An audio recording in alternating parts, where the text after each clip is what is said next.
우리가 레위기에서 하나님의 율법을 계속 배워가는 중인데, 이 하나님의 율법을 배울 때마다 우리가 잊지 말아야 할 점이 있는데, 그것은 이 하나님의 율법이 언약의 율법이라, 언약의 법이라 하는 그 사실입니다. 하나님이 이스라엘을 출애굽시킨 다음에 시내산에서 그들과 언약을 맺어주셨고, 그 언약을 구현하기 위하여서 이 율법을 반포해 주셨다 하는 겁니다. 이 언약은 하나님이 이스라엘의 하나님이 되시고 이스라엘이 여호와의 백성이 되는 것입니다. 이 내용은 출애굽기 19장 그 언약의 전문에 분명히 밝혀져 있습니다. 하나님이 이스라엘을 구속하신 후에 이스라엘을 특별한 소유로 삼으시고 그들을 지상 나라와 거룩한 백성으로 세우시는 것입니다. 이 율법은, 우리가 공부하는 이 율법은 언약의 이런 고귀한 내용을 구현하는 수단, 방도입니다. 누가 혹시라도 이 율법을 행하여서 하나님의 구원을 얻으려 한다면은 처음부터 잘못을 범하는 겁니다. 하나님이 구원의 언약, 구원의 은혜 위에서 이스라엘을 언약 안에 이끌어 들이신 다음에 그들에게 율법을 내리신 겁니다. 이 하나님의 대속의 은혜를 깨닫는 언약 백성만이 율법을 주신 본의를 깨달을 뿐만 아니라 그 본의를 이룰 수가 있게 됩니다. 하나님 언약은 하나님과 연합함과 하나님과 교제함이라, 이렇게 표현할 수가 있겠는데, 율법은 하나님과 교제하는 거룩한 방도가 될 것입니다. 하나님과 연합하는 일이 오직 하나님 은혜로 되고, 하나님과 거룩한 관계를 유지하는 것도 오직 하나님의 거룩하신 뜻을 쫓아서만 됩니다. 율법에 표시되어 있는, 나타나는 거룩한 언약 관계, 하나님과 교제함을 가장 현저하게 보여주는 것이 언약 백성이 제사장을 통해서 하나님을 가까이 나아가 섬기는 예배가 되겠는데, 따라서 이 예배는 오직 하나님의 말씀, 율법을 쫓아 이루어지는 것입니다. 이것을 흔히 예배의 규제 원리라, regulative principle of worship이라고 부르는데, 이 규제 원리가 좀 더 엄격한 교회가 있는가 하면 좀 유연한 교회가 있을 수가 있습니다만은, 어떤 경우든지 반드시 성경에 근거해야 합니다. 가령 예배 중에 시편 찬송을 만을 불러야 하느냐, 다른 찬송도 불러야 되느냐, 이를 둘러싸고 의견이 다를 수가 있지만은, 혹시라도 다른 찬송을 불러도 된다는 견해를 취하는 교회도 역시 하나님 말씀의 원칙 위에 서 있어야 하는 겁니다. 우리 교회가 성경의 교훈 위에서 다른 찬송도 부를 수 있다고 믿고 실천하는 교회 아닙니까? 아무튼 하나님과 거룩한 교제에 나아가는 일은 반드시 하나님의 계시에 근거해야 합니다. 자, 이것이 제2계명의 요지일 겁니다. 하나님의 율법이 하나님과 교제하는 언약의 법이므로 우리에게 묵상의 대상이 됩니다. 시편 1편 1절 2절, 제가 1절, 여러분 2절 읽어주십시오. 복 있는 사람은 악인의 꾀를 좇지 아니하며 주인의 길에 서지 아니하며 오만한 자의 자리에 앉지 아니하고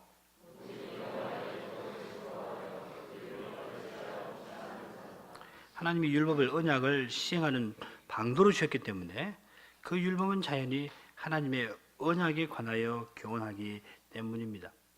어떤 율법을 형식적으로 준수한 그 여부를 따지기에 앞서서 그 율법이 그려 보여주는 언약의 세계가 뭔가, 그 율법을 통해서 드러내시는 하나님의 거룩하심, 곧 하나님의 그 인자하심과 진실하심, 의로심, 그것이 무언가, 그 율법을 드러내는, 율법을 통해 드러나는 자기의 죄인된 것, 하나님 은혜와 사랑은 어떤 건가, 이런 것을 먼저 깨달아야 하고, 그 터에서 성신의 능력을 유지하여서 그 율법의 본의를 준행하고 나가야 마땅하다 하는 겁니다. 그러면은 율법은 이 하나님 말씀으로서 그의 발에 등이요 그의 길에 빛이 될 것입니다. 시편 119편 105절 같이 읽죠. 주의 말씀은 내 발에 등이요. 이렇게 율법을 묵상하고 행하려고 하는 사람은 모름지기 인생이 내디딜 걸음은 뭐며 인생이 가야 할 길이 무엇인가를 분명히 알게 되고, 과연 그의 걸음과 그의 길은 새 생명의 걸음이요 영원한 생명으로 향하는 길이 될 겁니다. 우리가 지난 시간에 이런 태도로 레위기 17장을 공부하려고 했습니다. 이 레위기 17장은 머릿말 다음에 5가지의 규정들이 나오는데, 이 규정들이 각각 이스라엘 백성의 삶에 대해서 규제하는 하고 있습니다만은 각각 규제합니다만은 동시에 그 규정들이 함께 언약의 나라에서는 어떻게 살아야 하는가 하는 것을 교훈하고 있음을 확인했습니다. 세 번째 규정, 즉 희생의 피가 육체의 생명을 표상하고 대속의 방도가 되는 까닭에 피를 먹지 말아라 하는 그 규정을 중심으로 해서 첫째와 다섯째 규정은 언약의 나라에서 음식을 먹는 의미가 무엇인가, 둘째와 넷째 규정은 언약의 나라에서 음식을 먹고 사는 그 뜻이 무엇인가를 교훈하고 있습니다.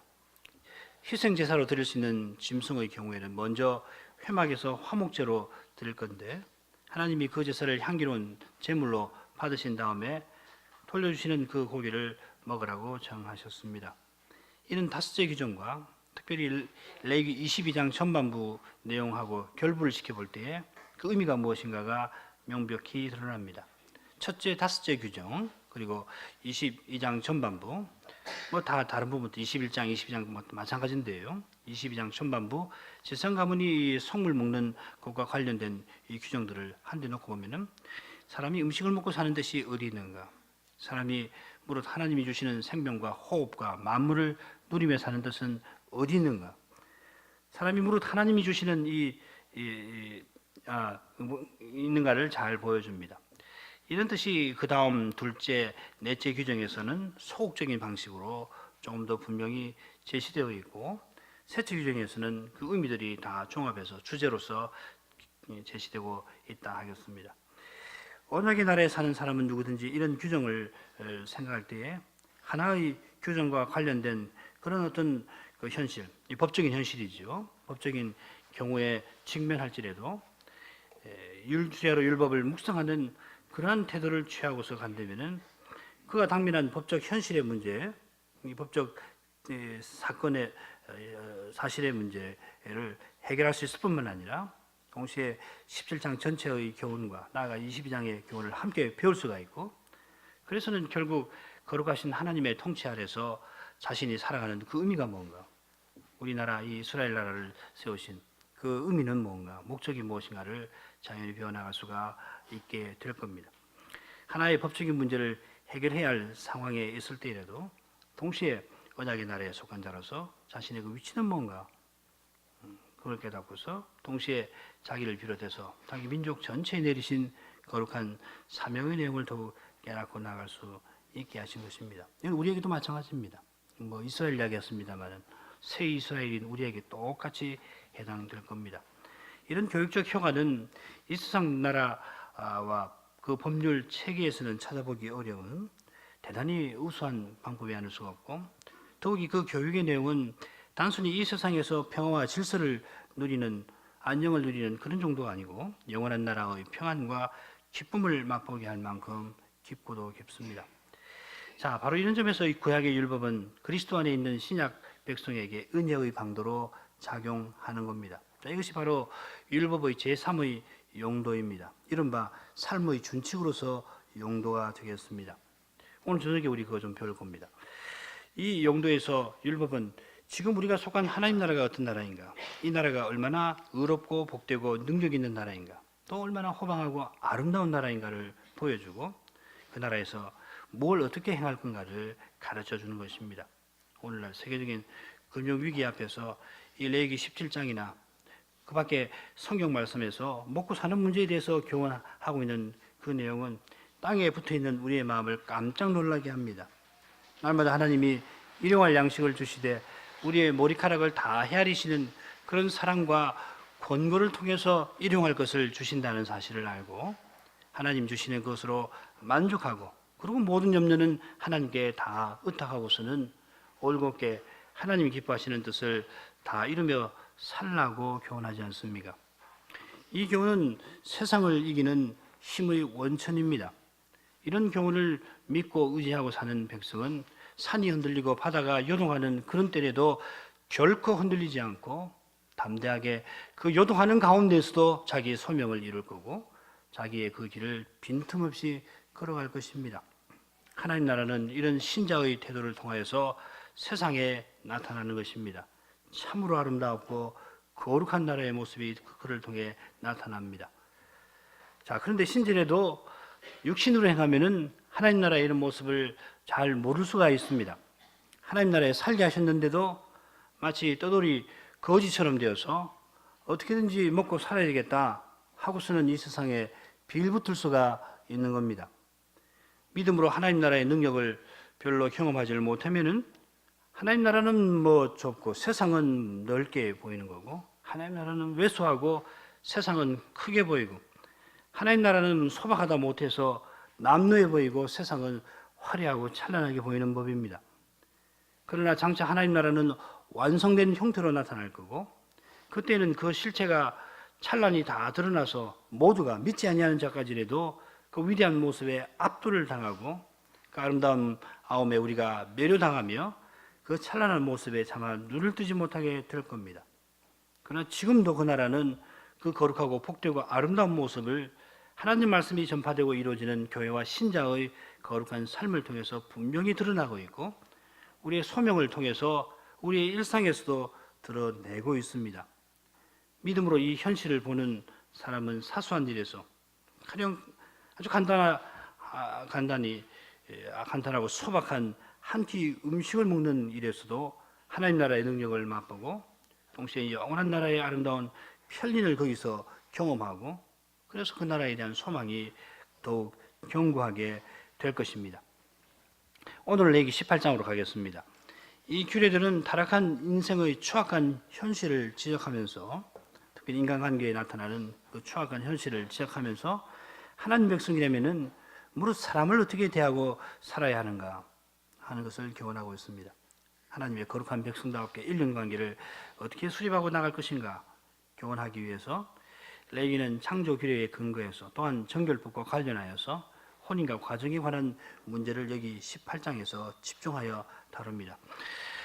그 다음 페이지 계율을 한번 보시죠. 1, 2절이 머릿말이고요.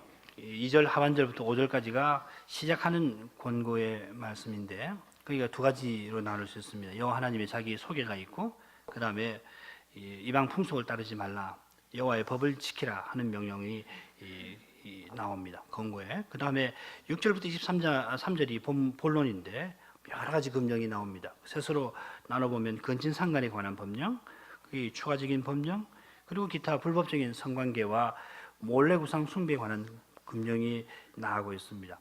그리고 마지막 부분은 끝맺는 권고의 말씀이 나오는데, 이 끝맺는 권고는 시작하는 권고하고 순서가 달리 먼저 가나안 족속이 멸망한 이유, 이스라엘이 이 규례와 법도를 지켜야 할 이유가 언급되고, 마지막으로 여호와 하나님이 자기를 소개하는 말씀으로 끝이 납니다. 그러니까 시작하는 권고하고 끝맺는 권고가 아주 교차적으로 잘 직조가 되어 있는 것이죠. 자, 그러면 머릿말 가보겠습니다. 머릿말 같이 한번 읽어볼까요? 여호와께서 지난 시간 그 앞 시간에도 제가 지난 시간에 말씀을 드린 것 같은데, 이 머릿말만 잘 살펴봐도 매우 정교하게 구성되어 있다는 거 알 수가 있습니다. 이 17장 머릿말에는 이스라엘 자손에게 17장에는 아론, 그의 자손, 이스라엘 자손 이렇게 구하라고 되어 있고, 18장은 이스라엘 자손에게 구하라 되어 있습니다. 그것과 짝을 이루는 20장도 역시 마찬가지 이스라엘 자손에게 구하라 되어 있습니다. 반면에 21장부터 22장 전반부에는 아론, 제사장, 그리고 전반부에는 아론과 제사장에게 구하라고 되어 있고, 후반부는 17장의 머릿말과 비슷하게 6페이지로 가보죠. 아론 그 아들 이스라엘 온 족속에게 구하라 이렇게 되어 있습니다. 그래서 21장, 22장의 머릿말들을 종합해 보면 17장하고 비슷하다는 걸 알 수가 있습니다. 반면에 19장 성결법전 중간에 오는 이 19장은 이스라엘 온 자손의 온 회중이라 하는 종합적인 그 표현이 나옵니다. 이 회중이라고 하는 용어는 이스라엘 총회를 가리키는데 레위기에서는 단 한 번 여기 사용됩니다. 이 용어는 19장 내용이 매우 중요하다는 것을 반증할 겁니다. 따라서 17장이나 22장 후반부에 나오는 아론 그 아들들 그리고 이스라엘 온 족속이라는 표현을 포함하면서도 그 의미에서는 더 중요하다고 말할 수 있습니다. 이 회중이라는 말이에요. 17장과 22장의 후반부에 나오는 표현은 논리적인 용어를 쓰자면 19장과 외연은 동일하지만은 내포에서는 조금 다르다 이렇게 표현할 수가 있겠습니다. 대상은 똑같지요. 그런데 그 내용에 있어서는 조금 다릅니다. 이게 이제 외연 내포라고 하는 용어죠. 자, 이 각장을 도입하는 머릿말을 봐도 우리가 견지하고 있는 구조가 타당하다는 것을 알 수 있습니다. 자, 그러면 그 다음 시작하는 권고와 끝맺는 권고를 보도록 하겠습니다. 아까 말씀드린 대로 시작하는 권고와 끝맺는 권고는 비슷한 내용으로 되어 있는데 교차적으로 되어 있습니다. 여호와의 자기 소개, 그리고 이방 족속을 본받지 그 규례를 따르지 말고 하나님의 법을 지켜라. 그리고 이제 끝맺는 권고에서는 가나안 족속들이 멸망한 이유가 이러니까 여호와의 규례를 법도를 지켜야 한다. 그리고 여호와께서 자기를 소개하는 이런 구조로 되어 있습니다. 레기 18장은 말씀드린 대로 머릿말이에서 권고의 말씀이 나오고 그 다음에 여러 가지 규정들이 열거된 다음에 다시 이 권고의 말씀이 나옵니다. 그래서 두 개의 권고는 시작하는 권고, 끝맺는 권고 이렇게 이름을 붙일 수 있겠습니다. 중간에 나오는 18개의 금령들을 내리신 그 연유와 본의가 뭔가 그걸 잘 알려면은 이 권고의 말씀을 잘 이해해야 합니다. 말씀대로 교차적인 구조를 갖고 있습니다. 우선 그 시작하는 권고의 말씀부터 본다면은 여호와 하나님의 자기 소개가 이렇게 나옵니다. 나는 여호와 너희 하나님이라. 레기 18장에 나오는 18개의 금령을 내리시는 분이 이스라엘과 어떤 관계를 맺고 계신 분인가를 천명하고 있습니다. 여호와 너희 하나님. 이 표현은 출애굽기 19장 언약의 전문에 나오는 대로 이스라엘을 애굽의 소나기에서 건져주시고 독수리 날개로 업어서 언약을 맺어 그들을 특별한 소유로 삼으신 그 하나님을 가리키는 겁니다. 이스라엘을 하나님의 특별한 목적에 서시려고 구속하셨을 뿐만 아니라 그들과 교제하시는 하나님이십니다. 18장 맨 마지막에도 동일한 표현이 나와서 대칭 구조를 이루고 있습니다. 이어서 두 가지 이 금지 명령이 나오는데 애굽 땅의 풍속을 좇지 말라. 가나안 땅의 풍속과 규례도 행하지 말라. 중간에 나오는 이 18개의 금령에서 금하는 내용들은 예컨대 애굽 땅의 풍속이요 가나안 땅의 풍속과 규례가 될 것입니다. 이건 마지막 권고에도 분명히 명시되어 있습니다. 너희는 이 모든 일로 스스로 더럽히지 말라. 내가 너희 앞에서 쫓아내는 족속들이 이 모든 일로 인하여 더러워졌고 또 27절 너희의 전에 있던 그 땅 거민이 이 모든 가증한 일을 행하였고 그 땅도 더러워졌느니라. 여기서 특별히 광야 생활을 청산하고 가나안에 들어갈 일을 염두에 두고서 말씀하시는 건데 여호와 하나님이 가나안 족속을 쫓아내시고 이스라엘이 여호와의 인도를 쫓아 거룩한 전쟁을 수행해서 가나안 족속을 몰아내어야 할 이유가 뭔가가 언급되고 있는 겁니다. 이스라엘이 들어가기 전에 살던 가나안 족속들이 레기 18장 6절부터 23절에 기록된 그런 가증한 죄를 범한 까닭에 그 땅이 더러워졌고 그 땅이 그래서 그들을 토하여 내었다 하였습니다. 마찬가지로 여호와께서 이스라엘을 애굽 땅에서 구속해 주신 것은 우상 섬기는 집에서 건져내 주신 거고 동시에 하나님께서 인생을 창조하신 본의를 깡그리 무너뜨리는 그런 가증한 풍속에서 건져 주신 겁니다. 여기 땅이 토하여 낸다는 표현이 중요한데 24절부터 30절 계획을 한번 보시죠. 매우 정교하게 되어 있습니다. 너희는 이 모든 일로 스스로 더럽히지 말아라. 맨 마지막에도 그걸로 끝나는 겁니다. 가나안 족속의 가증한 풍속을 하나라도 쫓음으로 스스로 더럽히지 말아라. 그리고 그 다음 24절 후반부부터 이번에 보면은 가나안 족속들이 금하신 악행으로 더러워지고 그 땅도 더러워져서 내가 그들을 보라고 땅이 그들을 토하여 냈으니까 너희는 내 규례를 와 법들을 지켜라. 세 가지 내용이 한 단락을 이루고 있습니다. 그것과 상응하는 것이 27절 후반부부터 30절 전반절입니다. 이 밑줄 친 걸 보십시오. 그래서 그 땅이 더러워졌으니 너희도 그렇게 행해서 그 땅이 그들처럼 너희도 토할까 하니 너희는 내 명령을 지켜라. 그리고 26절 후반부 이런 가증한 일은 하나도 하지 말아라. 27절 전반부 가나안 족속들이 이 모든 가증한 일을 행했다. 그래서 명령이고 서술이고 그렇지만 그 전하려고 하는 내용은 아주 완벽한 구조를 이루고 있습니다. 그래서 강조하는 점도 무엇인지 이유도 무엇인지 잘 알 수 있죠. 레기 18장 6절부터 23절에 나오는 금령들을 위반하는 행위들이 가증한 일이기 때문에 그런 행위를 저지른 가나안 족속들이 여호와의 벌을 받고 살던 땅도 그들을 토해내었습니다. 그러므로 이스라엘은 그런 그런 죄를 범치 않아야 하여서 여호와의 총위에서 끊어지는 일이 없어야 하고 이스라엘 민족 전체도 그 땅이 그들을 토해내는 상태, 이스라엘 멸망 상태에 이르지 않아야 합니다. 포로 상태하고 같은 거죠. 애굽 나라는 언급되어 있지 않고 가나안만 여기 언급되어 있는데 그렇게 말씀하신 것은 출애굽기 15장에 기록된 대로 이 가나안은 다른 땅이 아니라 여호와의 성소가 되고 이스라엘이 이 성소에서 나무처럼 심기기 때문에 그렇게 특별히 명령하신 겁니다.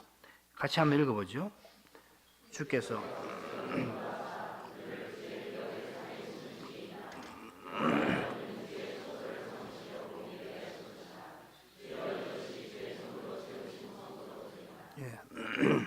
그러므로 이스라엘은 이런 사실을 명심해서 여호와의 규례와 법대를 힘써 준행함으로 멸망하지 않을 뿐만 아니라 여호와 앞에서 참되게 살아야 합니다.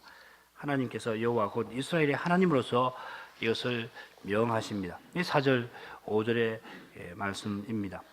여호와의 법도와 규례는 1차적으로 6절 이하에 나오는 금령들을 가리킬 것입니다만 그 외에도 이 하나님의 거룩한 백성으로 서서 살라고 명하신 법령도 물론 포함되겠지요. 레위기 18장은 19장을 내다보고 하는 말씀입니다. 시작하는 권고에서는 금령의 목적이 적극적인 표현으로 되어 있는 반면에 끝맺는 권고에서는 그 목적이 소극적으로 표현되어 있다 하는 것을 우리가 알 수 있습니다. 다음으로 본론인데 여러 개 18개 금령이 나옵니다. 세어보면은 이 내용을 크게 보면은 먼저 근친상간에 관한 게 11개의 금령이 나오고 있고 이제 그것과 상관된 2개의 추가 금령이 나오며 이어서 이제 창조 규례를 근본적으로 파괴하는 그런 성적 범죄가 열거가 쭉 되면서 그 중간에 자식을 죽여 우상에게 드리는 몰렉 숭배에 관한 금령이 한 절 짤막하게 나옵니다. 여기 이 금령의 법적인 취지를 잘 이해하려면은 고륙지친의 하체를 드러낸다 하는 그 표현을 잘 알아야 합니다. 너희는 고륙지친에 늘 가까이하여 그 하체를 범하지 말아라. 나는 여호와니라. 고륙지친이라고 하는 표현이 나오는데 이걸 그대로 여자적으로 번역하면 이렇습니다. 자기 육의 그 어떠한 육이라도 영어로 any flesh of his own flesh 이렇게 되는 겁니다. 육이라는 말이 2번 나오는데 하나는 바사르고 하나는 쉐르라고 하는 말입니다. 어떤 학자는 바사르는 겉에 드러난 육이고 쉐르는 피를 포함한 육을 가리킨다 구별하지만 똑같습니다. 근본적으로 육입니다. 그 어떠한 육, any flesh라고 하는 표현은 18장에 언급되어 있지 아니한 그런 근친들도 여기 다 포함된다 이렇게 볼 수가 있는 겁니다. 거의 망라했습니다만은 그 외에도 포함된다는 말이죠. 하체를 범한다는 말은 일종의 의역입니다. 이 표현을 살피기에 앞서서 먼저 이 말 앞에 가까이 하여라고 하는 표현이 있는데 이 말은 여기서는 성행위를 애들로 표현을 하는 것이겠습니다만은 원래는 말 그대로 본다, 드러낸다 하는 의미에 가깝습니다. 창세기 9장 21절 22절 포도주를 마시고 취하여 그 장막 안에서 벌거벗은 자, 이 노아 이야기죠. 가나안의 아비 함이 그 아비의 하체를 보고 밖으로 나가서 2 형제에게 고하매 함이 술 취해서 벌거벗은 아버지 노아의 하체를 보았다 하였는데 가까이 한다는 그 표현의 의미도 이에 가깝다 하는 것입니다. 이 말씀을 굳이 드리는 이유가 있습니다. 드리는 이유는 함이 아버지 하체를 보고서 무서운 저주를 받게 되는데 오늘날 많은 학자들은 이 9장 22절에서 하체를 본다는 표현하고 레위기 18장에서 하체를 범한다는 표현이 비슷한 사실에 근거해서 함의 범죄를 동성애에 있다고 해석을 하고 있는데 그 정당하지 않다는 걸 제가 말씀을 드리려고 하는 거예요. 참 아주 참 괴악한 풍조가 돌아가지고서 성경을 해석하는 데서도 조금만 이상한 거 있으면 다 동성애라고 해석을 해버리는 경향이 생겨버렸습니다. 중세에 보면은 중세 기사들 이야기에 보면은 기사들끼리 서로 껴안는다든지 입 맞춘다는 그런 표현들이 많이 나오는데요. 그 이제 풍습인데 이제 오늘날 학자들은 그 죄다 동성애로 해석을. 근데 그 돌아가 보면 그 동성애하고 전혀 관계없는 것이거든요. 한번 그 눈이 확 바뀌니까 죄다 그렇게 보는 모양인데 어림없는 이야기입니다. 창세기 9장 내용하고 보면은 같지가 않아요. 지금 그거 말씀드리려고 하는 겁니다. 참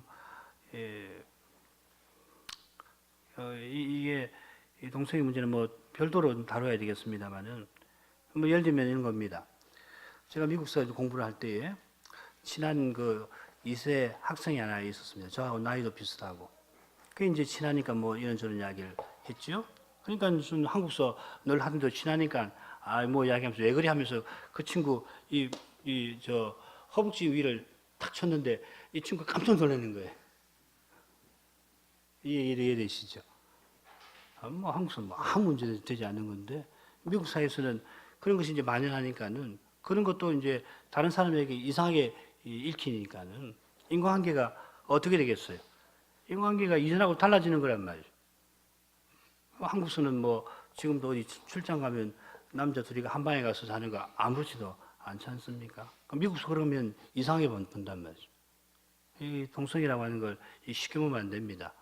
그 당사자의 그 소수 인권에서 소수자라고 되어서 불이익 당하는 건 물론 동정해야 할 겁니다. 그보다 더 문제는 사람이 그런 상태에 떨어졌다는 것, 생각조차도 그렇게 동성애를 옹호하게 됐다는 것, 어떻게 하다가 사람이 저렇게 됐을까?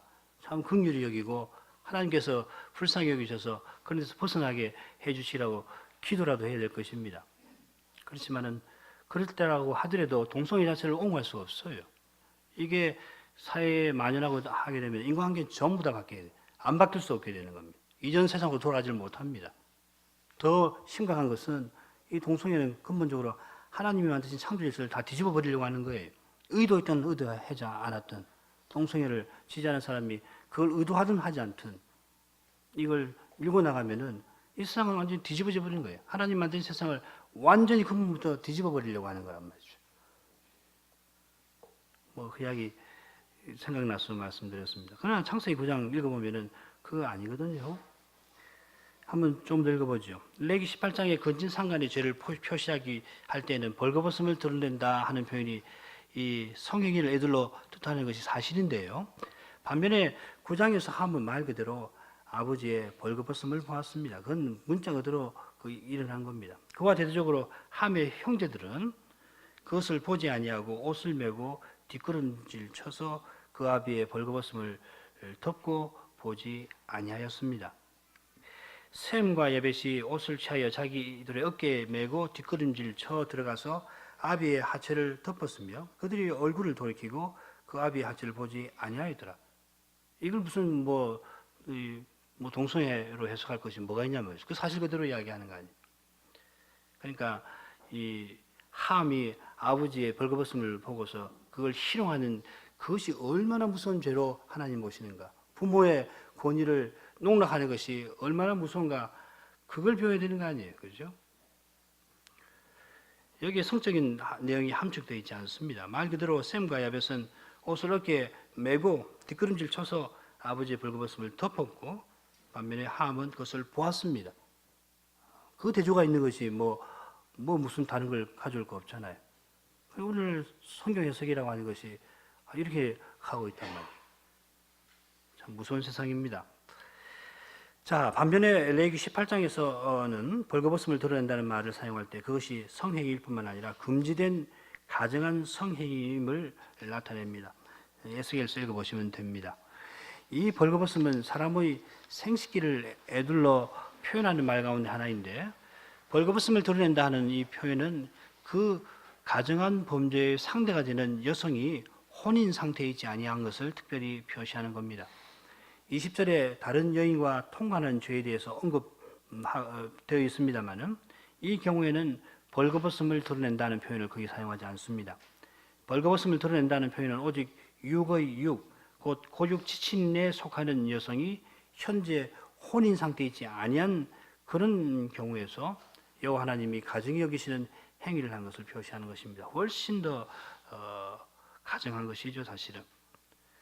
따라서 이 규정은 그 여인의 평생에, 즉 그 여인이 혼인을 하건 하지 않았건 그가 고립 지친의 관계에 있으면 결코 가까이에서는 안 되는 것을 명령한다. 이렇게 볼 수 있습니다. 이것이 6절부터 18절까지 나오는 금령에 관련되는 거고, 그 다음 19절부터 23절에는 여러 가지 불법적 성관계와 몰래 우상 숭배에 관한 금령이 나옵니다. 몰래 우상 숭배를 가까이 두고서 두 가지 불법적인 성관계가 먼저 나오고 또 다른 두 가지 불법적인 성관계가 나옵니다. 자, 이것은 몰래 우상 숭배가 다른 불법적 성관계의 근본 원인이라 하는 것을 암시합니다. 우상 숭배 때문에 이런 문제가 생겼다는 거죠. 이는 처음과 마지막 권고에서 애굽과 가나안 풍속이라는 표현에서 보듯이 하나님 없이 우상 섬기는 사회가 필경 그 땅이 견딜 수 없는 음란한 사회가 되는 것처럼 몰래 우상을 섬기는 사회는 필경 인륜 관계에서 거룩한 사회로 서서 나갈 수 없음을 교훈하는 것입니다. 우리 다다음 시간에 한번 공부할런지 20장 공부할 때 이 부분 다룰 텐데, 자기 행복을 위해서 자식을 불태워 죽이는 그런 사회가 결코 거룩한 사회가 될 수 없죠. 멸망을 받아야 할 사회지. 그런 이야기입니다. 자, 다음 시간에 레위기 18장의 법적 취지를 먼저 살펴보려고 합니다. 레위기 18장에는 우리가 입에 올리기조차 두려운 죄가 열거되어 있습니다. 이는 우리 인생의 부패가 얼마나 심각한지를 잘 보여줍니다. 구약시대만 아니라 신약시대에도 인생의 부패한 본성은 조금도 다르지 않습니다. 가령 고린도전서 6장을 보면은 레위기 18장 20장에 그만한 그런 무서운 죄가 나오잖아요. 이스라엘이나 우리가 거룩한 사회로 서나가는 길에 이런 문제가 얼마든지 발생할 수 있고, 특별히 우리 시대에는 이런 문제가 훨씬 심각하게 제기되어 있습니다. 하나님 율법은 이런 현실에 거룩한 빛을 비춰주는 겁니다. 신약교회도 우리 교회도 이 거룩한 빛을 쫓아서 순결하고 거룩한 길을 걸어야 마땅할 것입니다. 같이 기도하시죠. 거룩하신 하나님, 죄와 허물로 죽어 육신의 정욕대로 행하던 저희를 구원해 주셔서 이제는 사랑의 아들의 나라에 들어와 살게 해 주시오니 저희가 그리스도 안에서 하나님께 감사하옵나이다. 인생의 아담 안에서 타락하여 이 세상이 얼마나 누추하고 비참하게 되었는지 하나님 말씀의 그 거룩한 빛 가운데서 이 점을 늘 살필 수 있게 하시고, 그리하여서 더욱 주님 나라의 아름다움과 거룩함과 그 영광스러움을 추구할 수 있게 해 주옵소서. 주님 은혜가 얼마나 크고 놀라운지 늘 맛보아서 세상 영화에 마음을 빼앗기지 말게 해주시고 육신의 소욕에 끌려가지 않게 하여 주시오며, 다만 그리스도께서 성신과 말씀으로 세우시는 거룩한 사회를 더욱 이루며 살게 하시옵소서. 예수 그리스도 이름으로 기도하옵나이다. 아멘.